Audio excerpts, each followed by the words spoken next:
The devilish wolf.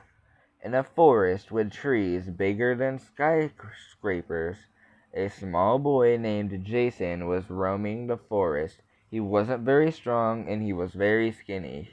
He hadn't eaten in days, or at least that's what you would think if you saw him, with how skinny he was. And he was a messed up boy because of his parents passing away when he was only 1.5 years old. He had nobody there for him, so he started a life of crime, and in the middle of that, he ended up in a forest running from the cops.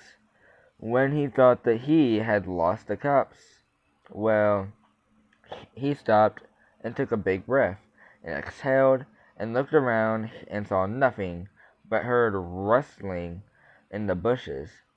And next thing he knew, well, the next thing he knew, a gigantic wolf jumped out at him. They wrestled, and finally Jason threw the wolf off of him. Or at least that's how the story goes. And it continues like this. He had enough time to take out a knife that he had made from, basically wood itself and tape.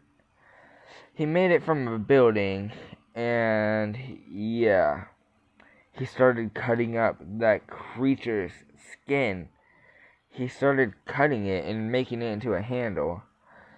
And a couple days later, after he had won, they came across each other again. He stabbed the wolf, killing it after he had already took it by surprise. And then he found out that it was a female that was pregnant.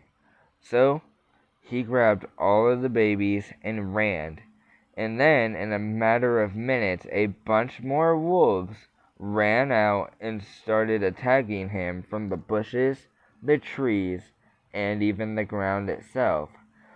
They took the babies and stayed back with, how do I put it? They stayed back after they took the babies. So they took the babies, then they walked off, but the others stayed, and then later on, the ones that took the babies came back, and they started chewing on the boy's body, trying to claw and bite at him to get his bones.